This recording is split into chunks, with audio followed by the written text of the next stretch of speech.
வணக்கம். ராணிப்பேட்டை மாவட்டத்தில் தமிழ்நாடு காங்கிரஸ் கமிட்டி சட்டமன்ற துணைத் தலைவரும் சோளிங்கர் சட்டமன்ற உறுப்பினருமான திருமிகு ஏஎம் முனிரத்தினம் அவர்கள் டிசம்பர் 8ஆம் தேதி மேல்விஷாரம் பழைய நகராட்சி அலுவலகம் எதிரில் ஆட்டோ ஓட்டுநர் நலசங்கம் சார்பில் INTUC தொழிற்சங்கத்தின் கொடியை ஏற்றி பெயர் பலகையை திறந்து வைத்து சிறப்புரையாற்றினார்.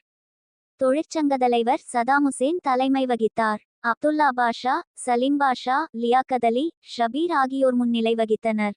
முகமது இஸ்மாயில், இந்தியாஸ் ரஹீம், அப்துல் ரஹ்மான் ஆகியோர் அனைவரையும் வரவேற்றனர். மாவட்ட சிறுபான்மை துறை தலைவர் KO நிஷாத் அகமது அவர்கள் நிகழ்ச்சியை ஒருங்கிணைத்தார். மேலும் காங்கிரஸ் மாவட்ட செய்தி தொடர்பாளரும் சங்க சட்ட ஆலோசகருமான வழக்கறிஞர் அண்ணாதுரை அவர்கள் நிகழ்ச்சியை சிறப்பித்தார்.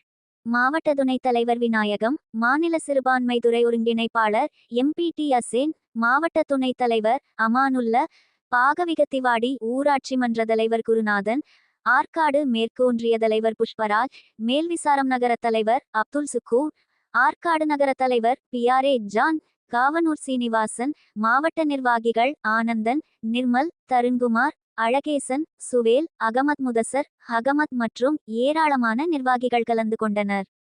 கள்ளக்குறிச்சி மாவட்ட செய்தியாளர் துரைமுருகன்.